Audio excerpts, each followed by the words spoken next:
Chapter 13 is called The Empty Child, and that was originally the title of this monster book, The Empty Child. It has to do with the contributions of psychology and philosophy to this pot of this leadership pot. The basic hypothesis of utopia building, and obviously what we're running is a utopia here. May not be a utopia for you, but let me tell you, it's a utopia for, dare I say, the Bush family or the Clinton family. The basic hypothesis of utopia building is that the structure of personhood can be broken and reformed again and again, that people are plastic, or that they're empty and can be filled according to specification. The notion that children were empty vessels was the most important concept which inspired social architects and engineers to believe that schools could be remade into socialization laboratories under central mandate. Chapter 14, in some ways, is my favorite chapter in the book because it originated in a speech I gave immediately after the Dalai Lama spoke in Boulder, Colorado.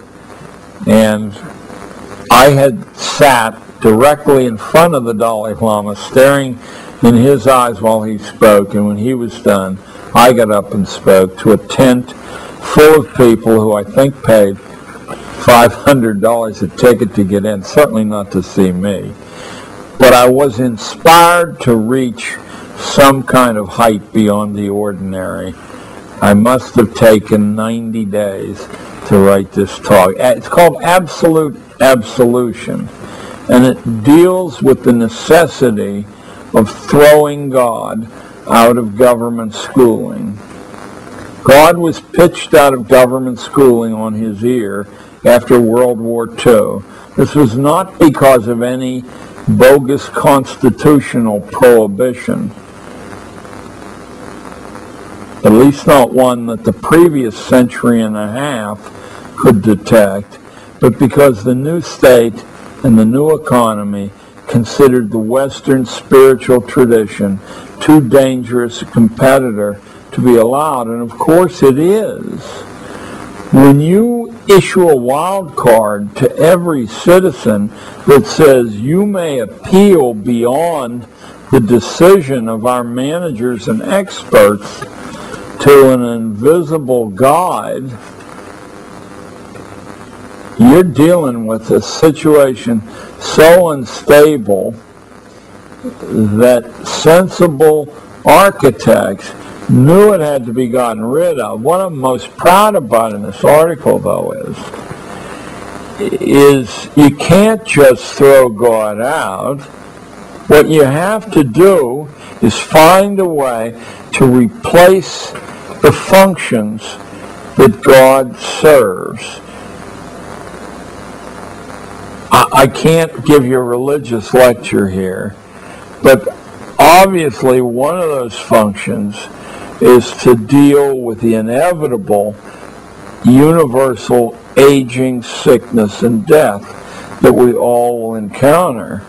But you can move into place a large, minutely articulated medical apparatus and system that more or less, without actually saying it, promises that everything can be taken care of, including death.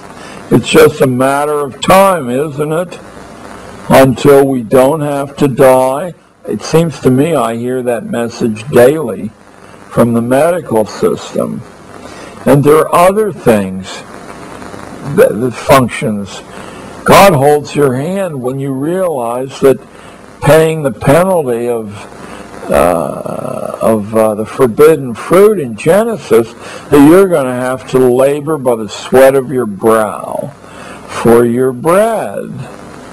Well, no, you don't. You live in the United States. Only fools work. Don't you get stock options, or aren't you in a privileged occupation? where the idea of your resources shriveling up don't exist. They constantly renew themselves. There, you don't have to work. Only fools work. Smart people have other people work for them, or they employ machinery. We're not fighting a war in Iraq. Our machines are so superior to the Iraqi machines, which, by the way, we sold them. So it's our new generation of machines against our older generation machines. But I think we should award the medals to our machinery in appropriate ceremonies. Anyway, absolute absolution deals with the problem of God, why spirits are dangerous, and what actually the Western outlook on religion teaches. It's an amazing code of easily accessible strengths.